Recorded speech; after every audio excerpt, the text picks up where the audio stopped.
Hey, everybody, and welcome along to this week's edition of the Irish Golfer Podcast. It's finally upon us. It's Masters time, and delighted to be joined by Ronan McNamara, sniffling from the media centre at Augusta National Golf Club. How are you? I've been better, but I still have Prague plague. But if I die here, I'll be a happy man. It's been an eventful. We'll get stuck into the travels over the. I seen the piece that you put out yesterday. It's all been a bit of a mad few days. You've had the hotel gone on fire. There's dramas all afoot, I suppose. Before we get stuck in, big shout out to Flowgas who sponsor this podcast. You can visit flowgas.ie for all of your energy needs. Give them a go on if you're up for renewal on anything: gas, electricity, solar, dual fuel, EV charging, cylinders, and LPG. They will have a deal that will suit you. So visit flowgas.ie. They support golf at every level. So if you are up for renewal, do support them. So flowgas.ie. Masters time, right? Tuesday evening as we're recording this, we've just had a day of press conferences, it's been flat out. So let's get stuck in and talk through your last few days. The travel first. How nervous were you going through security at the airport? Well, I arrived at 7 o'clock for an 11 a.m. flight, so that probably tells you all you need to know. I was giving myself those couple of hours grace in case I got pulled in again, but no, I was through in about 7 or 8 seconds. And they just looked at me and said, "Where are you going?" I said, "Atlanta to cover the Masters." "Okay, have a good day, sir." And I was like, "I fucking will." Straight through. That was it. Done. Yeah, it was weird. When I was getting lined up to go to the booth, you were ushering me across, and I honestly thought it was the same fella who done me in last year, but it wasn't. It was a lovely fella this time. He was lovely, Straight through. even if he But was what was similarly that? scary looking. The sense of relief, I'd say, was mental when you got through that. Like, you had 3 hours to kill in the airport in US pre-clearance. Then I'd say you were just relief. I couldn't believe you hadn't told people you were going. Yeah, I know. I even actually got a text this morning asking would I play golf in Trim on Friday morning before the Masters second round starts, and I was like, "Oh yeah, I'm actually over here." So yeah, I hadn't told many people. Yeah, walking through pre-clearance, my first thought is, right, I'm hungry. I hadn't eaten it, in case I was doing like a big job on one of the jacks. I was like, right, leaving it on the chance here. But yeah, no, it was relief, and I was like, Jesus, I actually got through this time. You go through the flight, you land your first night, Sunday night. You're staying about 10 minutes from the golf course, and then halfway through the night, disaster happens. Yeah, well, like, I woken up at about 3:30 anyway, so I was sort of like half asleep, just with the jet lag and whatever. And at about 4:30, this fire alarm goes off, and myself and Gavin look at each other. Probably if we were in Ireland, we'd have just turned back over in the bed and slept it out, but we heard people running, and by the time we got down to the stairs, there was 4 fire engines outside the hotel. One of the rooms on the 4th floor, which is 2 floors above us, had gone on fire. That was a nice wake-up call. One of the Mad. there's hobs in the bedrooms, and obviously somebody felt like having a early morning or midnight snack, and that was Burnt the that. place. Unfortunately, because I'm sick, I couldn't smell the burning. Yeah, I'm probably lucky I had somebody in the room with me. But yeah, we got back in about an hour later, and we just thought, right, we might as well just go to the golf course now. We were going to be going at 6:30 anyway, so you might as well go an hour earlier. But it was eventful. So that's all before you get to the golf course. Then yesterday morning, Monday morning, you rolled up on site at 5:30, 6 o'clock in the morning to get in. What are your initial, like, for a start, because I know the entrance, you go in, all that sort of stuff, and then you come to this building, they scan your badge. What were your thoughts entering that media centre? Even though it was dark, I could even see like there wasn't a blade of grass out of place. And you're just walking in, like it's pretty pitch black at that stage, and you can just see the lights from inside the doors. Like there's so much glass in that building, and it all sort of lights up into this mansion as you walk through those double doors. Yeah, it's probably like it's a building that design wise you'll probably never be in again. Like unless you make a gazillion bunch of euro in your career or whatever. Like it is like a mansion XL, and then you go in, you get all sorted, get your credentials, which is pretty cool. Get your little name tag for this just cocktail hour we had last night, which is cool as a nice souvenir. And then you walk into the actual media center or media room, and yeah, it's you're in a good place when the chairs are leather. It's a different level, isn't it? It is a different level of a place. Yeah, and even like it was still dark at the time we got in, but you obviously know this, but you're looking out onto the driving range through the glass windows, and they're really long panes, and you can just see gradually more and more of the driving range starting to just appear as the sun starts to break through and the clouds start to part, and yeah, it's pretty surreal. Like it's an otherworldly experience. Probably didn't really like sink in when I got there. I was still a bit starstruck. I just kind of like sat there quietly and just looking around me and like thinking like, right, so nearly tell me what to do here. But Because no, you kind of it was really cool. you had 2 hours to kill then before you could actually the golf course was open and the first buggies go from the media centre down to the golf course there where you get on. So when you did finally get down that far, just talk me through, I suppose, when you get off the buggy and what you seen and what you did and what you went for first and how it all panned out. I joined the stampede of patrons coming in, and what it just stood out to me is like nobody was running. Everybody walks, but you could just feel like the desperation of everyone. You're not even allowed to walk briskly. You have to walk in like an orderly fashion. You could just feel everybody's anticipation, especially the people who had their chairs and whatever, looking to get their spots. So I crossed the first. I was making my way to a main corner, like that's the first place I was going. Made my way down 11. Then you kind of get to the two really, really tall trees on the right where I think Tiger had a gap in 2019, remember correctly, on that hole. And you can just see 12th come into view. And then further on the distance is the walk between the 12th and 13th green and tee. And yeah, it's pretty surreal. Like it's probably the best place, I'd say, from a patron's point of view to actually watch golf. You can just see so much from there, and it's so iconic. And I stood at the back of the 12th tee, probably 10 past 8 in the morning, not a breath of wind. And I just wonder, like, how can you not hit the green? Like, how do you actually come up short? Because but if you go for that right pin, you are a club short if you go in the water. And yeah, my first shot live at Augusta was Lowry going for the flag, probably a push, truth be told. And it looked destined to like nestle 3 or 4 feet from the hole. Got just to the top of the ridge and yeah, just trickled back down into the water. So probably an That was omen your for anyone who's backing Patrick Cantley or Russell Henley or any, wooden table personality. so you were just blown away. Like, did this hill on 10 not knock you out? Like, going, oh my god! Like, I did that? walked up the hill on 10, up the hill. I walked from the green to the tee, which was a massive, massive mistake. I was blown out of my arse when I got to the top. But you relive like the shots that you would have seen on TV. And I ended up actually going up to the cabins that McIlroy found in 2011. And that little sliver where you had to like hook it back around and get into play. I mean, you can't actually even see the hill where it all slopes down from where he would have been. So like I'd say he must have had over 200 yards still to the green in 2011. I can't remember, but like he was miles away from the hole from where he was. And he Yeah. spoke in that documentary that he didn't know they existed. I mean, they're fairly Oh, off they're the beaten tucked away. track. Like, Yeah, they are tucked away. So how many times you've been there now? This is the end of your second day on site. How many times have you walked the full 18? I'd say all in all, I've done it twice. I walked it yesterday. Then I went back out in the afternoon and picked up just a couple of groups. I followed a lot of Tom McKibben, to be fair, just there wouldn't be too many people watching him. It's handy to get up close, and followed McIlroy for 4 holes this morning. Then I came back out again and picked him up with Tom coming up 17 and 18, which was cool. But like you can tell when other players are practicing and when McIlroy's out practicing, Yeah. the crowds are pretty big. Like, No, it is. It's mental. It's mental. And you've done all your shopping as well. You've hit the store, you've hit the shop, you've hit all that. I've done the family shopping. I'm sure like The orders will other, come in now. The people yeah, the know that orders you're will come in now from like the side gigs and whatever. and me. So I'll be taking payment in advance.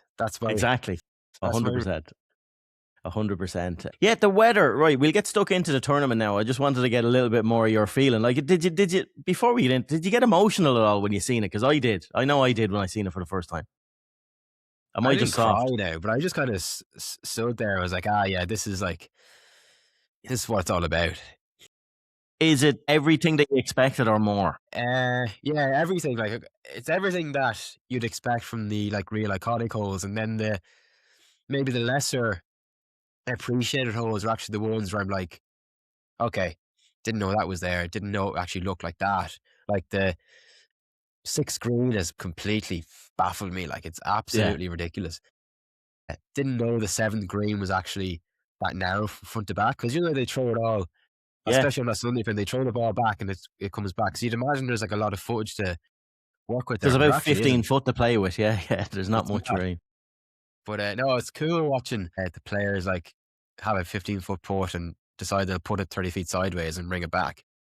Yeah, It's pretty cool. nah, And it's it's fun, great. like, especially the first timers are struggling a wee bit.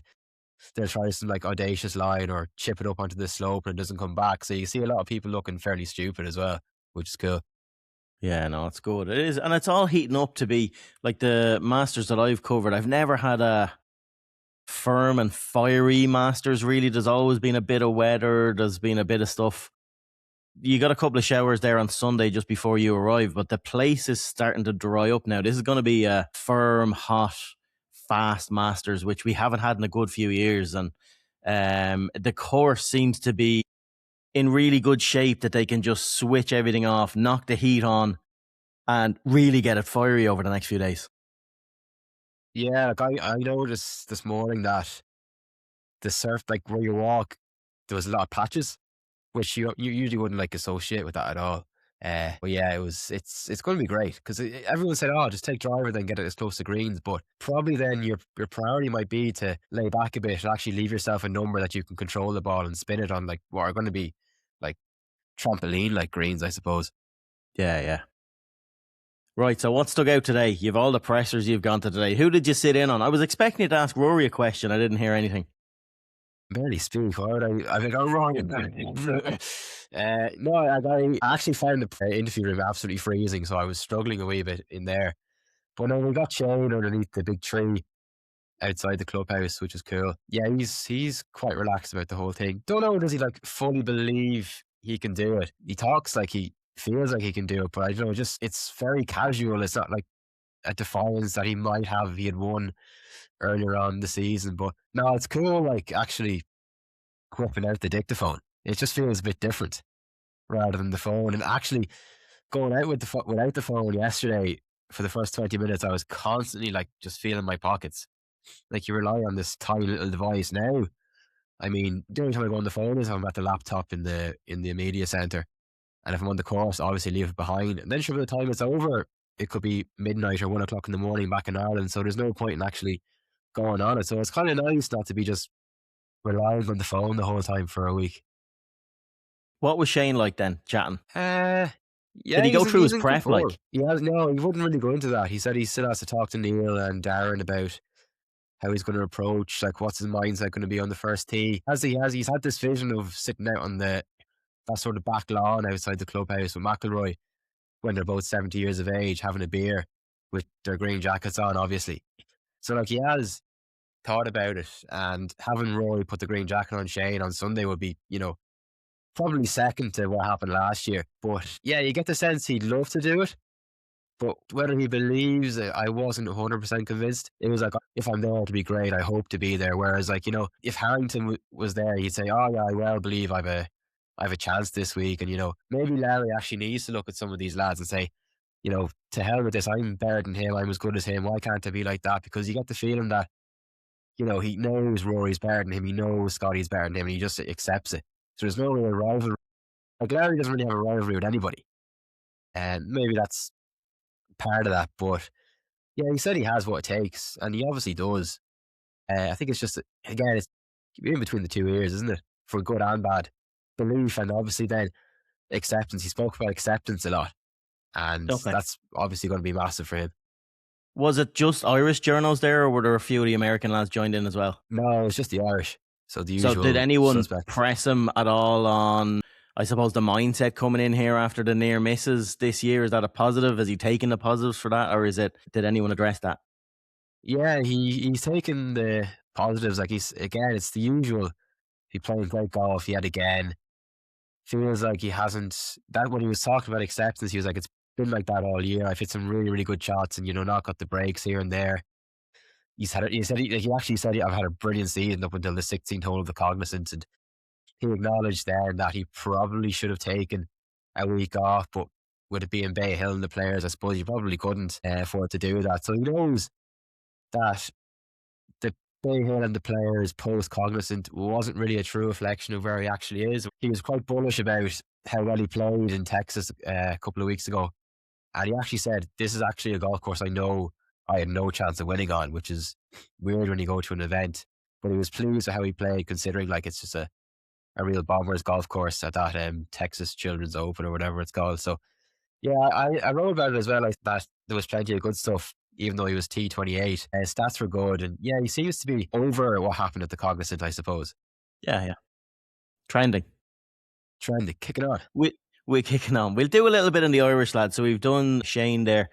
You've spoken to Tom McKibben as well. Yeah, Tom, he sort of allowed himself to not get swept away, but like really acknowledge where he is and, you know, what this week means for him and what an opportunity it is. To have made to play all four majors at 23 is quite something. And if you could make the cut in all four on his debut appearance in all four, that would be fantastic as well. Like not quite a Royal Grand Slam, but of a similar, of a smaller scale, I suppose, in his regard. And I suppose he needs to maybe just be careful of not putting a limitation on his, you know, success this week. Like making the cut would obviously be brilliant and it'd be a nice little record to have, but you know, you're not coming to major championships just to make the cut. And yeah, he's learning a lot. Like you see, paying real attention to what goes on and around the greens. Like he came up and referenced what happened last week.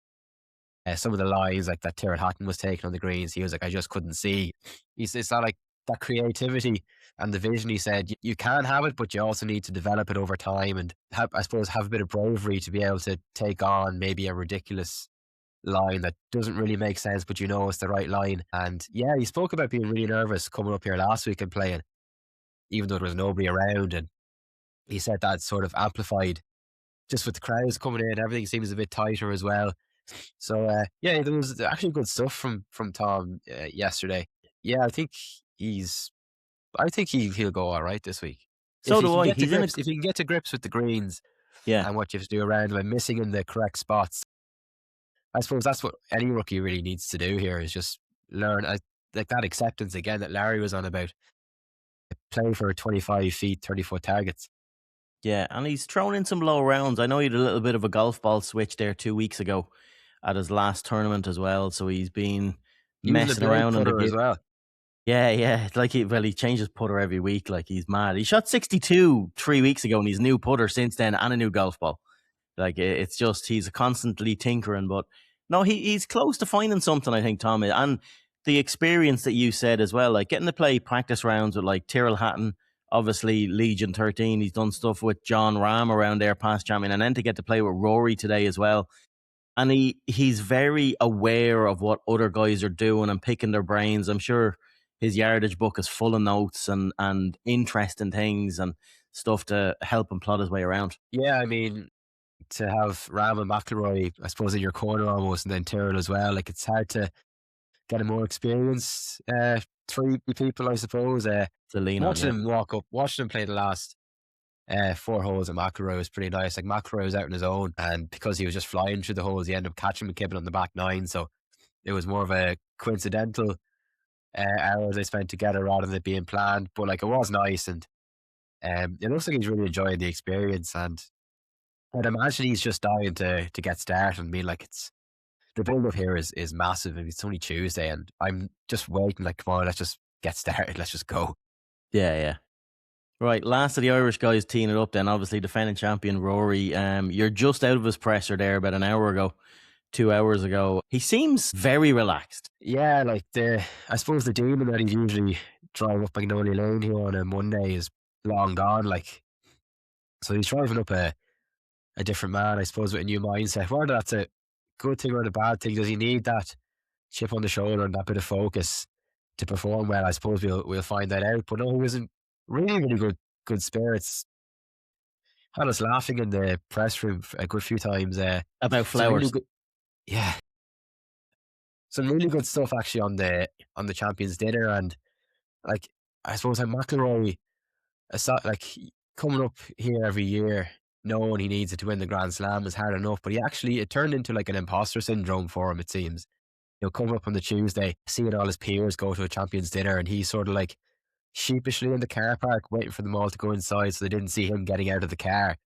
He went to dinner with Justin Rose last year and said, I didn't know where to park, or, I can't get somebody to valet, and I don't want people to see Yeah, me yeah. getting out of the car when they're going to dinner. So it's interesting from that. And even like in the clubhouse, that's for everyone. And because there was so many green jackets, he kind of stayed away from it. So he's, yeah, I think he's keen to really, really enjoy all the perks that come with being the defending champion. That's been going on since Saturday as well at the Almwa and the drive, chip and putt.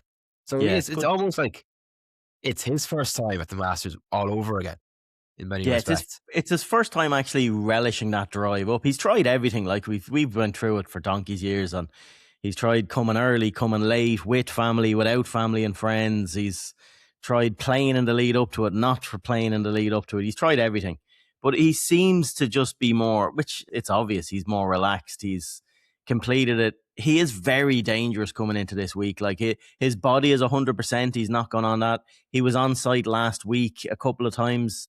I heard Eamon Lynch was talking to him about, like, he was flying in and out over the last 2 weeks. When we were giving out, he wasn't. Well, when I was giving out that he wasn't teeing it up, and one of the Texas events, because he's only up in Florida, he was flying in on his own jet to Augusta Airfield, going down to the club, getting breakfast, going out playing 18, and flying home and having his dinner at home. Like, so Yeah, like, he it's not like he was sitting on his arse for 2 weeks. yeah. No, so he's got a lot of course prep, and then obviously he had Michael Bannon with him for the last 2 weeks as well out there, just tweaking, working on things, and nice draw for him as well. Like playing with Cam Young it's a good draw. Yeah, obviously playing with Mason Howell as well. It's actually a nice story there too. Like, he gave him a golf ball when he was 9, and Howell still has it. Yeah, McIlroy was actually like, oh yeah, because McIlroy would have had that experience too, of getting a golf ball off somebody and idolising the likes of a Tiger Woods. He mentioned how like generations, because a golf career is so long, generations pass over. Like McIlroy played his first round of the Masters with Tom Watson in 2010, if I'm correct, and then he couldn't believe that Mason Howell was born in 2008. Yeah, I mean, a lot of people in the press room were like, "Oof," a lot of people kind of. Except you're sitting there like, oh yeah, it's grand. That's grand. Yeah. Yeah. I don't know. I was like, Jesus, like the early 2000s kids are now starting to turn into mid-20s, which is a bit worrying. This is coming from you that is in your mid-20s. I'm late 20s now. Let's be real. Come on. You're kicking on. You're kicking on. So is there anything else that, like, we've obviously went through the 3 Irish lads? What else has stuck out to you that you're just like, did you go into the clubhouse yet? Not yet, no. You're I'm afraid working. nearly to go up there. I'm working. There's a job to be done. There's a job to be done. There's M&Ms to be eaten. What else stuck out? The grove is unreal, isn't it? Yeah, the food's pretty good. Yeah, the breakfast especially is really, really good.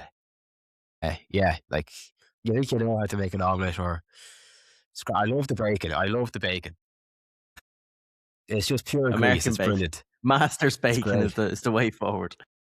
Yeah, it's honestly Macon. great. But yeah, it's funny. Like I suppose you walk up holes, like different ones. You come onto it at a different angle, and you're like, okay, I didn't see that yesterday, and that's different. Like I made a purposeful effort to walk down 13 and 15, more to see like how severe the slope is on 13, and as you actually turn towards the tee box, you can see like how it's like, I don't know, you want to be walking around with one leg longer than the other to really find your balance around the 13th. But yeah, I couldn't believe how McIlroy put the ball in the water on 13 from where he was and walked down then to the trees on 15. And yeah, he hit the shot. And then I looked back from the actual 15th green, and even still, I was like, the line he must have had to take to start that on. green And is tiny as well. I still can't find the landing spot. I'm like, what did he see? Like, how? Yeah. No, it is mental. Yeah, and then it's just some of the greens. Like 17th green is insane. The 6th green, like you said, is insane. The 5th, I find the maddest green on the golf course. Just the undulations on it and walking through. Like they haven't made, unlike other years, and they've a new players facility there this year that I obviously haven't seen before. It's new this year, but they haven't made many changes to the golf course since last year. They've lengthened 17 by 10 yards. That's it. So no other mad changes. Yeah, there's has any other players that you've seen or heard or stuff you're hearing on the ground that stood out as to they'll go well, or stuff that interested you? I think Patrick Reed's going to go well. Oh, you've stolen one of mine. And I'm nearly cooling off on Bryson. Just 'cause I Yeah, think if it's so firm and the way like his irons come in at this weird flight with and a few draws and they come in with so much topspin just with the slopes and everything, and he struggled with that last year on Sunday. I just don't see how he'll control the ball on like some of those firm greens if it's, to get as baked out as everybody expects. yeah, So I kind of no. cooled off on him.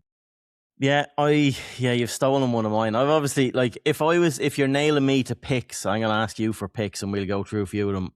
I have 5 names written down just that I was looking at. Obviously, Rory, I think, is gonna go really well in the defense. I can't see him not being in the mix here. Just with how he's playing and how mentally aware or relaxed he is on the golf course now. He'll be very dangerous here for the next decade, I think. Very like Scheffler, when you win one, like it's nearly easier to win the second. Um, Shane, I think I've said all year, I think we'll be thereabouts, and I was glad Porrick Harrington agreed with me last week when we got to listen to his interview. And Manship, they're all like, I do really fancy Shane. Was very happy to see Ludwig Aberg find a bit of form last week as well coming into it. And yeah, the other two that I've written down are Patrick Reed and John Rahm. But if you were to make me whittle that down to 2 names, I would go Lowry and Reed. Yeah, Reed is my number one. Larry in there as well. I've Tommy, Bob Mack, and look, Speed doesn't need to drive it well. Just do your thing. This could be the week. Yeah, Like it's a it's a very strange. open Masters. Like it's very open. Yeah, well, you say that it's not really like no one outside the top If 15 in the world is going to win this tournament. Scotty comes out and shoots 67 in the first round, I think I might just pack up and go home. Like Yeah, well, at the that's same happened to time. me. Two of the 4 that I've gone to in the last number of years has been Scotty walkover. Like I think he had a 5 putt in one of the 18th holes on the 72nd, and he still won by double handstands. But yeah, like since 2015, only twice have players outside the top 15 in the world won the Masters. So like it's quite predictable that it is guys from the top. Now the whole live thing throws up. It kind of Yeah, torpedoes that a bit when we're picking the like a Reed that is coming in is not obviously in that. It's like the 2 that weren't were Hideki and can't think off the top of my head. I think It was John Reed Ram actually. It was Reed. probably, It yeah. was I think Reed John and John Hideki. Ram has a great chance as well. He looked really, really good yesterday. Yeah. He was very pissed off in his presser when they talking about the European Tour stuff. Were you in for that? No, no. I wonder. Angry I think man. I know. I want to know who asked that question, but Angry man. He was not happy. This is not the place to do that. Anytime they asked him something, and then he was asked a direct question, so will you be in a dare manner? Yes.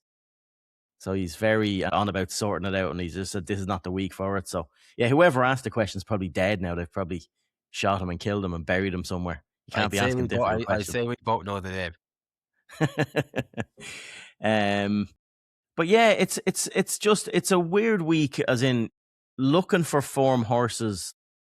Obviously, the way the PGA Tour schedule is gone, it's hard to, like, you look at the signature events, but the last one of them is 3 weeks ago. We've had so many, like 7 of the top 10 players in the world have taken the last 2 weeks off, which coming into a major like this is normally insane. You don't see it happening. And it's obviously a consequence of the PGA Tour schedule. But is there anyone else that's sticking out? Like, I just don't see an outsider.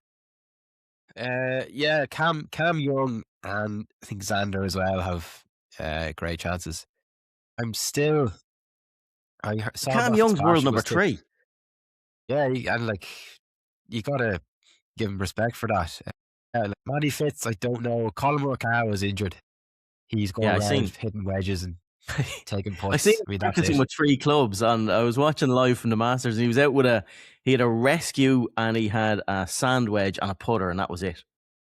Yeah, that's it. No full Uh, swings. Would love to see Justin Rose finally just go one better here. I mean, 3 runners up, the only man to lose in 2 playoffs, the second player to lose in 2 playoffs. It would be brilliant. And then it's like some of the rookies as well, like Ben Griffin and Chris Goddard are both inside the top 16. Chris Goddard was They've no chance. ranked 5th in the world. Yeah, I know he's won 4 times. He's They're 5th not in the rookies. world. Like they're not rookies coming in at like 70th in the world. Yeah, they're rookies on this golf course. You can't, like, I just don't see According it. to the stats, like Jacob Bridgman is the man. Yeah, but the Is the man stats to be don't win back. golf tournaments. Like, it's not. This is the different, and we're gonna see. It'd be different if it was a bit softer that you can get away with some stuff. We both have seen so many Masters, especially the way the weather is. This is experience. Like, the average amount of times it takes winners is their 5th try to get it. Like, there's a reason why very, very few. Only one rookie has ever won, hasn't he? Fuzzy Zeller. Yeah. So, like, But like they're there's getting a reason. closer. They're getting No. closer. Like Ludwig Simu Kid, and I can't think of the. What was that? Taurus. They were all second place on their debuts. Yeah. But So like they're getting it's closer. yeah, they're getting closer, but it's just too hard. It will happen again, but not this year. I can't see, like, Bridgman. Yes, statistically playing well, but it's just so tough to contend on a golf course like this with so many quirks and so much stuff that can happen when you reach that back nine on Sunday. It's just the margin for error is just off the charts, and you're going to see that as the week goes on when this gets more difficult. Like, I've stood there, I don't know how many holes, how many times watching this, and it's not until you're actually there, you've played shots, you've executed shots in your life, and you're looking at this just going, there's not a chance if I stood there 50 times and tried that I could do that. And that is at all skill levels of players. And the more difficult it gets, the more fast and fiery it gets, then you just, control goes out the window. It's it's going to be an unbelievable match. I just love this time of the year. I love this week. I love everything about this tournament. Like, it always over promises, and we get bored with all these previews and podcasts. And by the time it gets to Thursday, you're just, all right, enough already. I need to see some golf here. We need to get it started. So you're oversaturated with Masters coverage. It over promises, but it always over delivers. Then it's the only major every year that over delivers on everything. And coming off the back of a McIlroy win and the way he did it last year and how relaxed he looks, and I love his answers to some of the questions today. Like, as in, the big thing for him is what he does from here. I have another 10 stabs at this. And just, he's in such a good place now. He is going to be a dangerous, dangerous man this week. So, yeah, more of the same. Yeah, I agree with you. And Poppy's bringing her own putter to the par Her 3 own this, putter, yeah. this year. Yeah. So I wonder, will Tommy's lad make it over? Will Tommy's lad make it over the 9th? Well, he's been trying. He's trying his hardest. If Tommy was saying Frankie's been practicing a lot, and yeah, if he makes it, like, that's it. I'll go home.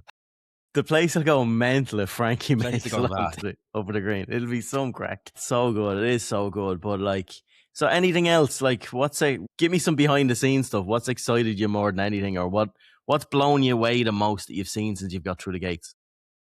The queue for the shop, like, bloody hell.